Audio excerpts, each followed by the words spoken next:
Il est 6 heures du mat et on se retrouve pour le deuxième épisode de cette série avec Eco Minéraux, une série qu'on organise dans le but de parler de la REP, de démocratiser la REP et surtout avant des belles échéances en 2025 et notamment au 1er janvier 2025 où il y aura la gratuité sur la reprise des déchets. Et aujourd'hui, je reçois un utilisateur, une personne qui utilise le service Eco Minéraux, qui va nous faire un retour du terrain parce que c'est le terrain qui parle sur le BTP. Je reçois Quentin Limbourg d'Espace Artisan d'Emerainville. Salut Quentin. Salut Nicolas. Écoute, ça me fait vraiment plaisir qu'on puisse parler REP dans le concret parce qu'il y a eu un gros sujet qu'on a évoqué dans le premier épisode avec Mathieu, c'est que la REP, elle existe depuis pas mal de temps, la REP PCMB, mais elle a eu du mal à être diffusée en termes de messages. Ça a été un gros travail des éco-organismes, de pas mal de fédérations aussi, de par les REP. Et là, le but, c'est vraiment de savoir comment ça s'est passé sur le terrain aussi, la mise en place et comment toi, tu vois le service éco-minéraux, comment il est ressenti par tes artisans, un peu faire le tour de cette activité-là. Donc on est parti là-dessus. Ok, super. Écoute, c'est un vrai plaisir de pouvoir partager mon expérience avec toi à ce niveau-là. Trop bien. Mais écoute, déjà, est-ce que pour mettre un petit peu de contexte, tu peux présenter qui tu es, ce que tu fais et qu'est-ce qu'est Espace Artisan, quel est le rapport que vous avez avec Ecominéraux depuis le début de la REP, un peu cette genèse de votre relation avec Ecominéraux. Bien sûr. Alors, moi, je suis dans le milieu du bâtiment depuis 2017.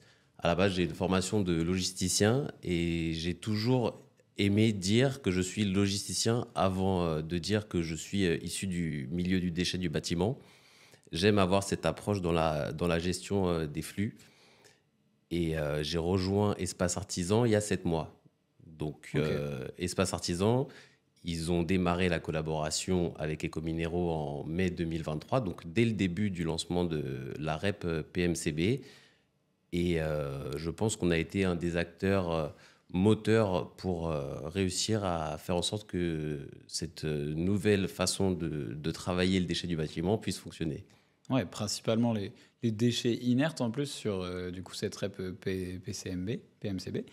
La REP PMCB, du coup, les déchets inertes, vous aviez un fonctionnement qui était lequel avant l'arrivée justement de celle-ci. Comment c'était mis en place et qu'est-ce que ça a vraiment changé dans votre fonctionnement aussi, cette nouvelle REP et la reprise des déchets qui est complètement différente maintenant, du coup, avec tout ce qu'on peut mettre en place avec ces éco-points. Alors, ça a changé pas mal de choses, c'est-à-dire avant mai 2023, quand les artisans venaient sur nos sites Espace Artisan, ils devaient payer la mise en déchetterie des déchets issus du bâtiment, notamment les bétons, les faïences, etc. Et depuis qu'on a mis en place la REP, ils peuvent bénéficier de la gratuité sur ce type de déchets inertes. L'avantage qu'on a chez Espace Artisan, c'est que collé à notre site, collé à notre déchetterie professionnelle, on a une centrale de recyclage. Ok.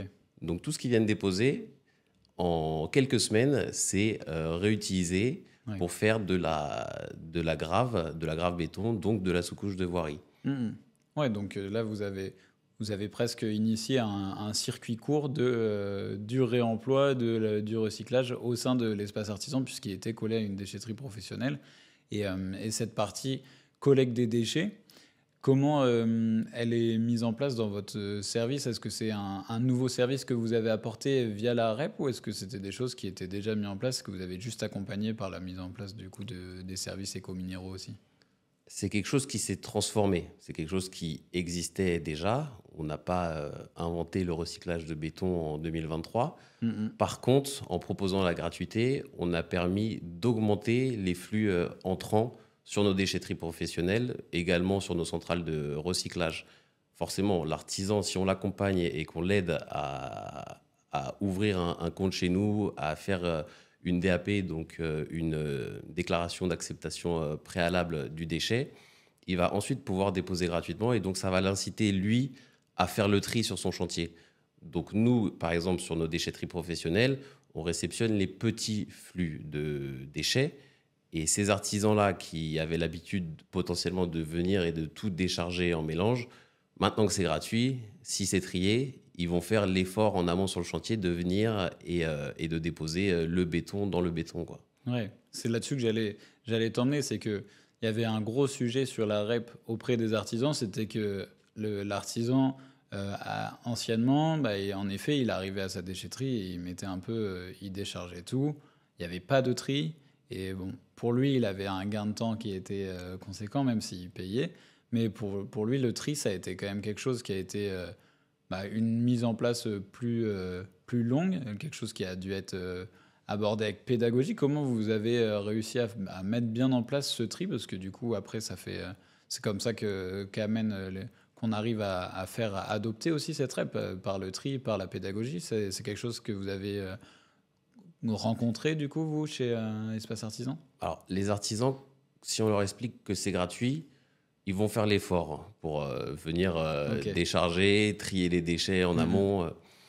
Nous, ce qu'on a fait, ce qui était compliqué, c'était qu'il y avait quand même une charge administrative Ok. et l'artisan, il n'aime pas faire de Ouais. l'administratif. C'est un peu un des freins qu'on a pu rencontrer au début. Ok. Et avec Eco Minero, on a créé un document d'acceptation préalable simplifié et on a Ouais. demandé à nos équipes, qui ne sont pas que des agents de bascule, mais des vendeurs sites et qui Ok. accompagnent vraiment nos artisans, nos clients, et on les aide à remplir tous les documents nécessaires pour bénéficier de la gratuité. Ouais. Nous, c'est assez exceptionnel ce qui se passe ces derniers mois. C'est-à-dire que environ 80% de nos flux entrants sur les inerts sont réceptionnés gratuitement. Ouais. Ouais, parce que là, on est en décembre, on n'est pas encore à la gratuité générale. Il reste encore des choses qui sont payantes sur la reprise des déchets. Mais comme tu dis, là, 80% de tes flux chez Espace Artisan, dans votre déchetterie, sont des flux repris gratuitement parce que triés, du coup. Oui, et puis on a fait le choix chez Espace Artisan d'appliquer la gratuité dès le début. Ok. C'est-à-dire qu'on a Ouais. pris à Vous avez notre pris les charge devants. la différence qu'il pouvait Ouais. y avoir entre le tarif. Et en faisant ça, on a vu nos flux sur les inerts qui ont doublé ces derniers mois. Ok. Ouais, Donc, donc comme tu dis, finalement, c'était même pas une question de tri, c'était vraiment une histoire de coût. C'était vraiment une histoire de coût. À partir du moment où vous avez adopté le mode gratuit, ce qui va être du coup généralisé au 1er janvier, ça va doubler les flux presque un peu partout, je pense, sur les points de collecte. Mais sur le vôtre, ça a été vraiment le cas, quoi. et je pense que sur le nôtre, c'est vraiment le cas parce qu'on est vraiment un bon élève en la matière. On veut faire partie du sens de l'histoire Ouais. et on fait cet effort d'accompagner nos clients vraiment pour bénéficier de la gratuité. Je ne suis pas sûr que tous nos concurrents fassent cet effort administratif, qui est une petite charge de Ouais. travail assumée par Espace Artisan. C'est la partie du coup que tu t'évoquais, le document d'acceptation préalable, du coup que tu fais, que tu appelles la charge administrative, que vous pré-mâchez au final, que vous faites pour vos artisans, vos clients, pour pas qu'il y ait justement ce frein et que ça puisse accompagner aussi la démarche du coup que vous avez pris de cette collecte de déchets, cette reprise et le réemploi, parce qu'au final c'est quelque chose qu'on va pas forcément retrouver sur tous les points de collecte, mais vous, c'est directement fait sur le point de collecte. C'est ça, on le fait à chaque nouveau chantier. On demande à l'artisan de prendre quelques minutes avec nous et on va remplir tous les documents ensemble. Trop bien. Et en termes de population d'artisans, est-ce que tu as une idée des métiers qui sont représentés, de ceux que tu recroises le plus souvent finalement dans cette démarche? Parce que tous les artisans vont pas avoir le même volume de déchets à venir bah, récupérer ou à revitaliser. Je pense par exemple à mes amis de la démol, ils vont se dire que eux, ils mettaient tout dans le camion, ils déchargeaient. Maintenant, ils doivent faire quand même pas mal de taf pour le trier, mais si c'est gratuit, finalement, c'est eux que tu vas recroiser le plus souvent, non? Après, les démolisseurs, ça a quand même été les premiers à se mettre à faire le tri. C'est Ok. eux qui ont les plus gros volumes de déchets. Donc, pour eux, ça a vraiment été un avantage parce que sur leur devis avec leurs propres Mhm. clients, la ligne déchets de chantier, c'était quand même une des Ouais. plus grosses lignes et c'est celle qui fait peur à tout le monde. Enfin, Mhm. dans le bâtiment, je pense que le sujet le plus important, c'est l'argent dans beaucoup de Oui. métiers, mais dans les métiers du bâtiment, tout le monde regarde avec attention Oui. les différents coûts. Nous, les artisans qu'on va avoir, c'est beaucoup de couvreurs. Donc, on Ok. récupère énormément de tuiles. Dans le 77, il y a une vraie population d'artisans couvreurs et ils représentent une grosse partie de nos flux. Une autre activité, forcément, c'est le gros œuvre. C'est ceux qui vont être plutôt dans la construction, déconstruction. C'est ces métiers-là qui sont les plus gros apporteurs. Mhm. Et puis en plus, d'avoir aussi sur votre site, bah, le fait d'être une déchetterie professionnelle, mais aussi d'appartenir à une démarche globale impulsée par Ecominero, du coup, d'être adhérent du réseau Ecominero, d'être un écopoint affilié. Ça aide aussi, je pense, à diffuser le message, je pense. Ça vous a aidé à mettre en place le service, j'imagine, sur le fait de dire que c'est pas juste une initiative qui est locale, que c'est quelque chose qui vient s'inscrire dans la durée, qui vient jusqu'au 1er janvier et au-delà. Enfin, il y a pas mal de messages que vous avez pu passer grâce à cette intégration aussi, j'imagine. Bien sûr, on a été accompagné par Ecominero depuis le début. On a eu beaucoup d'actions de communication communes. Maintenant, c'est important qu'on puisse avoir cet échange aujourd'hui parce que tous les jours, je rencontre encore des artisans qui ne sont pas au courant du fait que c'est gratuit. Et donc, on a 2-3 nouveaux clients tous les jours à qui on vient expliquer qu'ils peuvent bénéficier de la gratuité. Et ils ont peut-être entendu comme ça dans une discussion chez un distributeur que la gratuité devait arriver. Mais finalement, pour eux, vu que tous les points de collecte n'ont pas la démarche qu'on peut avoir chez Espace Artisan de vouloir leur faire bénéficier de cette gratuité, certains sont encore dans la méconnaissance de toute cette organisation. Oui, parce que je pense qu'il y a aussi, comme on disait, je pense qu'il y avait un problème sur la diffusion du message, puisque je me souviens très bien au tout début de la mise en place de cette REP en 2023, avoir assisté à certaines réunions de fédération, etc., où notamment du coup la fédération des maçons, puisqu'ils étaient quand même les plus concernés. Très concernés, oui, Très bien sûr. concernés et très attentifs aussi aux consignes, etc. Et il y avait toute cette notion de facturation qui finance justement les écopoints. Mais je me souviens d'anecdotes où le maçon racontait qu'il avait sur sa facture, il détaillait vraiment toutes les lignes et puis il se dit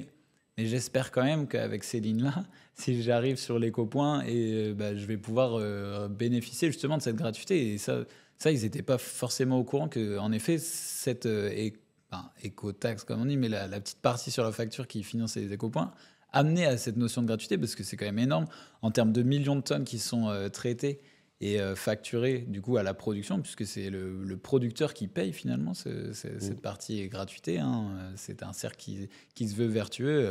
Il y avait des choses qui n'étaient pas forcément bien communiquées, comme tu dis. Et après, ça, c'est aussi à vous en tant que déchetterie professionnelle, en tant qu'acteur au cœur du réacteur, hein, puisque c'est ça qui était intéressant aussi aujourd'hui d'avoir, c'est le retour du terrain, parce que le projet REP, il est quand même bien ficelé avec beaucoup d'acteurs, mais au final, tant que le dernier acteur, le terrain, il n'est pas mis au courant de la bonne façon, c'est pas comme ça qu'on le fait avancer, quoi, c'est ça. Exactement, ouais. Il a vraiment déjà fallu s'adapter du jour au lendemain, même si ça faisait des mois et des années qu'on en parlait. Le jour où ça s'enclenche, il y a eu énormément de formations à faire auprès de nos équipes.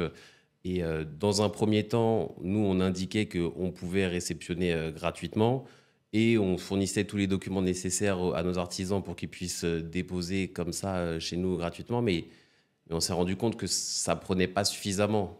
Donc c'est ça qu'on a fait chez Espace Artisan. On s'est dit non, mais il faut qu'on aille plus loin, il faut qu'on soit force de proposition avec nos artisans.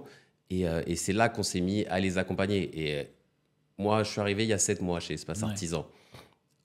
Depuis que je suis arrivé, j'ai demandé à mes équipes d'aller beaucoup plus loin sur l'accompagnement des artisans. Et donc, c'est quand on avait peut-être 30% de nos flux qui étaient sous éco-organismes, comme je te disais tout à l'heure, on est passé à 80%, et en passant à 80%, ce qui est en effet énorme. Et c'est vraiment cette action d'accompagnement qui a fait doubler nos flux. Donc, je pense qu'il faut qu'on fonctionne main dans la main avec les éco-organismes. On peut pas juste regarder les choses se faire et attendre. Si nous, acteurs du terrain, on n'aide pas, on n'accompagne pas, les choses, elles pourront pas bouger, elles pourront pas changer. Donc, c'est comme n'importe quel changement dans la vie, dans n'importe quelle entreprise. On y trouve des freins et il faut les faire sauter, quoi. Exactement. Soit on est moteur, soit on est passif. Si on est tous passifs, il ne se passera rien. Donc voilà, nous, on essaye de faire partie de de l'histoire, comme je le disais. Ouais. Et donc, de ton point de vue, si on globalise, si on sort un peu du cadre espace artisan, même si c'est quelque chose que vous avez développé en interne, que vous insufflez en interne, ça serait quoi, toi, le bon accompagnement, si tu avais quelques points à sortir, ça consiste en quoi le bon accompagnement de l'artisan vers cette collecte reprise gratuitement Qu'est-ce que vous insufflez au quotidien, au-delà de la partie administrative qui est vraiment un des gros freins, hein, on va pas se mentir, pour l'artisan. Si on lui rajoute de la paperasse, en effet, ça va peut-être le freiner encore plus. Mais c'est quoi le soutien que vous apportez, vous, et comment ça se matérialise? Et je pense que c'est tout simplement de la diffusion d'informations, de communication. Nous, c'est très simple. Quand l'artisan arrive chez nous, la première question qu'on lui pose, c'est qu'est-ce qu'il a à décharger. Mhm. Et on sort même de notre bascule et on va vérifier ce qu'il a à décharger. Ouais. En fonction de ce qu'il a dans le camion, s'il a de l'inerte, s'il a du bois, on va lui expliquer les différentes opportunités dont il peut bénéficier. Et je suis persuadé que c'est cette action de nous, opérateurs de déchets, de nous, déchetteries professionnelles, auprès des artisans, c'est nous qui pouvons faire en sorte que ça fonctionne, qui pouvons faire en Ouais. sorte d'insulfer ce changement, encore une fois. Oui. Ouais, vous les aidez un peu à s'émanciper aussi de cette partie de tri, parce qu'au final, c'est comme chaque nouvelle chose qu'on apprend, hein. On est obligé faut faire d'abord avant de maîtriser. Et même si c'est qu'une action de tri, quand tu as ton camion qui est chargé et que tu as des multiples matériaux dedans, bah en fait, il suffit juste que dans tout ce que tu avais à jeter, il y a une partie des matériaux qui n'étaient pas triés et au final, ça passait plus, quoi. Exactement. Voilà. C'est hyper important, ça, quand même, à dire. Il y a tout un travail à faire sur le chantier. Ouais. C'est pas en arrivant en C'est pas en déchetterie qu'on va arrivant, pouvoir exactement. bénéficier Bah oui. de la gratuité. Dans ma vie d'avant, je faisais de la collecte de déchets de chantier sur chantier. Donc, si Ouais. l'artisan, il avait trié, il bénéficiait du meilleur prix, parce qu'on était dans cette logique de dire plus tu tries, plus tu valorises et moins tu payes. Et donc, cette éducation-là, il faut la faire auprès de tous les artisans pour les inciter à trier en amont, à déconstruire de la bonne manière. Et c'est ça qui est impressionnant. C'est quand l'artisan fait l'effort en amont de bien déconstruire, à la fin, aujourd'hui, il lui reste que presque rien à payer. Ouais. Ouais, et puis bientôt presque rien du tout, finalement, puisque le 1er janvier, il n'y aura plus rien, dans tous les cas, à payer sur la reprise. Mais c'est vrai que d'avoir cette notion d'anticipation, comme d'habitude, de ne pas arriver sur son écopoint avec tous ces gravats, par exemple, et de se dire, bah là, j'ai de la terre cuite, là, j'ai de la brique, là, j'ai de la...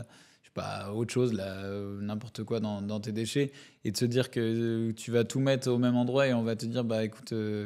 très bien, vas-y. C'est déjà facilité aussi. C'est une démarche globale, c'est un changement global dans la gestion de ces déchets en tant qu'artisan, clairement. Ah non, mais complètement, ouais. Et j'ai presque envie de te dire, le plus simple est auprès de l'artisan. Le fait de bénéficier de la gratuité quand on est une entreprise de bâtiment avec beaucoup d'employés, eux aussi ont un effort énorme à faire en termes Ouais. de formation de leurs équipes sur la déconstruction intelligente. Aujourd'hui, c'est un des freins de cette REP PMCB. C'est aux entreprises, vraiment aux gros groupes, de demander à leurs équipes de faire les choses intelligemment, de Ouais. consacrer du temps à la déconstruction pour que tout le monde puisse bénéficier de cette gratuité. C'est là-dessus aussi, c'est bien, tu arrives à me guider dans ce que j'ai envie de connaître aussi du terrain. C'est que là, on est à, du coup, donc la REP PMCB, c'est mai 2023, je crois, la mise en place. On est quasiment à très longtemps après. J'ai pas le calcul en tête, mais on est très longtemps après. 1 an et demi, à peu Un an et près. demi.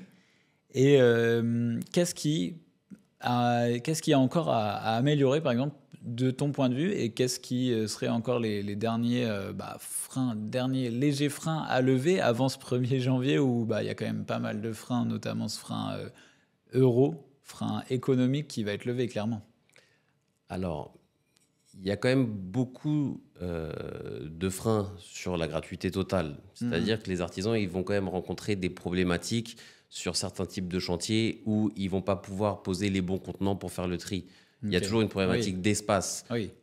On fait cette interview de Paris. Oui, oui, dans Paris clairement. pour réussir à avoir suffisamment d'espace pour avoir des contenants pour Ah bien oui, faire oui. le tri, c'est pas possible. Il existe de plus en plus de solutions qui Ouais, c'est ce que permettent j'allais dire. Il y a quand même des de... choses maintenant où tu peux. T'es plus obligé de, par exemple, de bloquer une benne sur tant de temps pour avoir la collecte Complètement, de tes ouais. déchets. Tu peux avoir des services. Mais c'est vrai que en milieu urbain, en chantier urbain, cette partie collecte déjà, Mm. elle est déjà complexe et c'est Elle est peut-être pas... un Oui, frein encore sur la partie urbaine, quoi. exactement, ouais. Et un des autres freins, c'est aussi la valorisation du métier de la déconstruction. Ouais. C'est quand même... Il y a beaucoup de clichés qui sont encore Voilà, présents. il y a beaucoup de clichés présents Mhm. sur la déconstruction et je pense que ces métiers-là ne sont pas forcément suffisamment rémunérés. Ok. Et si on les rémunère pas assez, Ouais. on va se... Et si les timings dédiés à la déconstruction ne sont pas assez longs, Mhm. forcément, ils n'auront pas forcément le temps de déconstruire Ouais. intelligemment. Donc ça, Mhm. c'est aussi un des freins importants, je pense. Ouais, bah, c'est encore une histoire, je pense, oui, à la fois de valorisation du métier, parce que c'est quand même, tu vois, moi, globalement, j'ai créé un média pour valoriser un secteur que je trouvais justement sous-valorisé, avec des métiers qui avaient vraiment énormément de sens et des acteurs qui avaient beaucoup de qualité en dehors de leur force de travail, mais ils avaient énormément de choses à dire, à faire et de valoriser justement cette collecte de déchets super bien effectuée. Moi, j'ai vu pas mal de chantiers, par exemple, où il y a du réemploi ultra soigné. Mm. Bah, ceux qui font de la démolition soignée, comme on dit, qui récupèrent tout ça, bah, en effet, ça mérite d'être valorisé parce que le temps qu'ils passent à le faire bien pour que ça soit réutilisable, à être dans un cercle vertueux aussi au niveau économique et écologique, bah oui, en effet, ça mérite d'être valorisé. C'est un frein important que Non, mais tu présentes. je suis d'accord avec toi.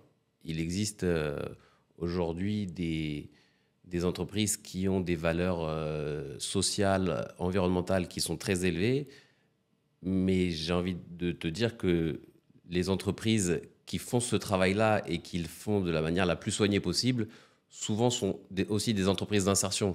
Oui. Voilà. Donc ça montre bien qu'ils sont obligés d'attendre un financement Mmh. de l'État Ouais. pour réussir à avoir le temps et les effectifs nécessaires pour faire cette déconstruction soignée.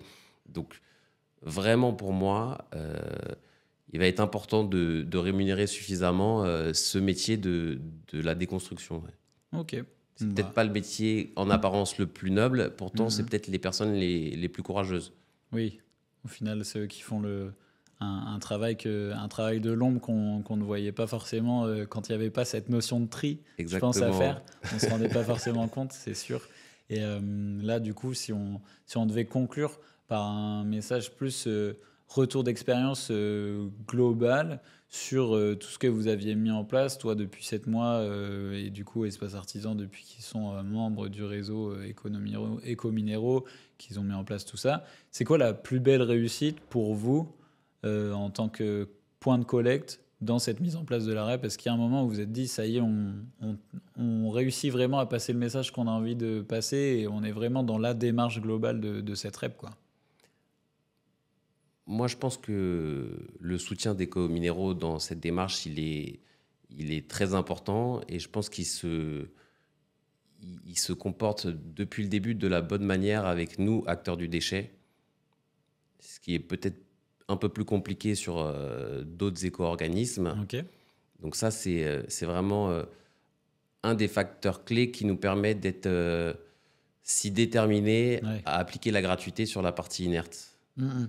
Et, Ouais, et il y a une inertie entre vous, point de collecte, et Éco-Minéraux qui accompagne et qui permet de exactement. diffuser très fort. C'est pas seulement, enfin, pour le coup, moi qui découvre un peu tout ça, c'est pas seulement juste un point de collecte. C'est vraiment être un point de collecte éco-minéraux, c'est d'être dans une démarche aussi très très qualitative. Et puis, bah, de toute façon, je pense que ça serait pas le cas si s'il y avait pas autant de, enfin, il y aurait pas autant de points de collecte éco-minéraux, je pense, si il y avait pas cette démarche-là. Je pense que c'est un truc qui prend comme ça aussi. C'est, je sais pas ce que tu en penses Si, si, je toi, suis du coup. complètement d'accord avec toi. C'est le fait que ça fonctionne si bien avec Ecominero, c'est qu'ils se sont donné les moyens et ils nous ont donné les moyens de Mhm. bien faire les choses.